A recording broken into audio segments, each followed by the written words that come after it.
Assalamualaikum warahmatullahi wabarakatuh.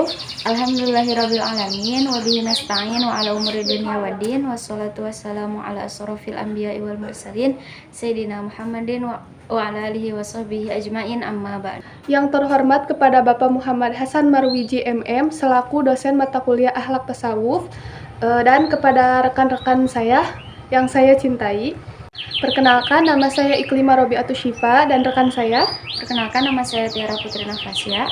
Di sini kami akan mempresentasikan hasil artikel yang berjudul Akal, Hati, dan Ibadah untuk memperdalam koneksi spiritual.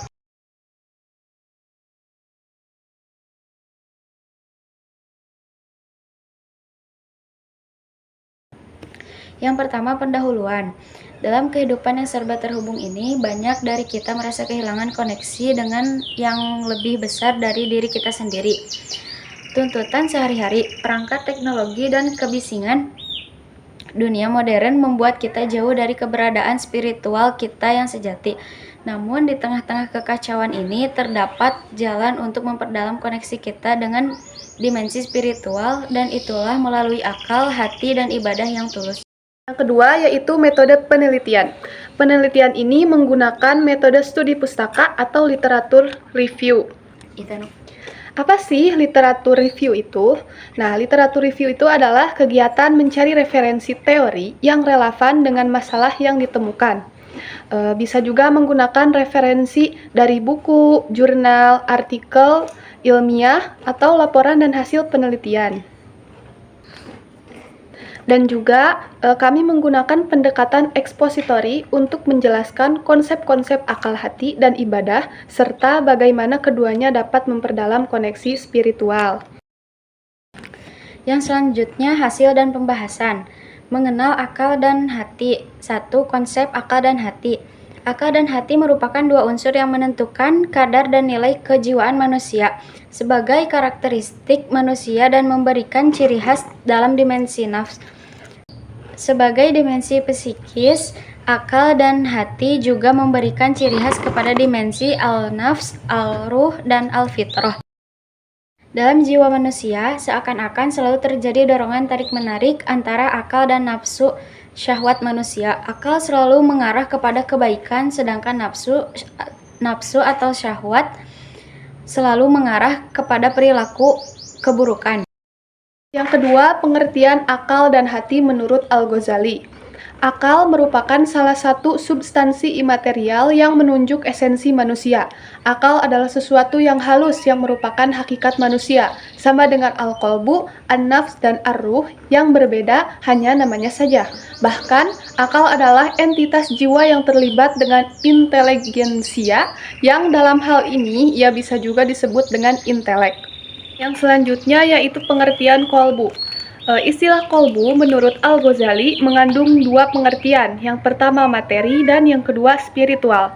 Pengertian materi adalah organ tubuh jantung yang berbentuk kerucut yang terletak di sebelah kiri rongga dada. Dalam pengertian ini, hewan pun juga dikatakan mempunyai kolbu. Adapun pengertian spiritual yaitu luf robbaniyun, ruhaniyun, atau hakikat manusia yang halus, yang mengenali, mengetahui, yang diajak bicara, yang dituntut dan diberi pahala, serta disiksa. Dalam pengertian yang terakhir ini, Al-Ghazali menyamakannya dengan definisi nafs dan akal. Ini artinya hanya manusia yang memilikinya, hewan tidak. Peran akal dan hati dalam beribadah itu sangat penting dan terkait. Akal dan hati bekerja sama untuk memperdalam koneksi spiritual kita. Akal membantu kita untuk memahami dan menginterpretasikan makna spiritual dari ibadah, sedangkan hati membantu kita untuk mengalami dan mengembangkan pengalaman spiritual.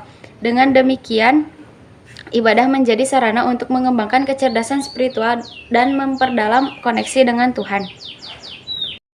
Memperdalam koneksi spiritual mempunyai cakupan yang luas, tidak hanya terkait hubungan manusia dan Tuhan. Dalam bentuk ibadah sehari-hari saja, koneksi spiritual ini berhubungan dengan hati. Hati mengaktifkan nilai yang paling dalam, mengubahnya dari sesuatu yang kita pikir menjadi sesuatu yang kita jalani. Hati dapat mengetahui hal-hal yang tidak dapat diketahui oleh pikiran.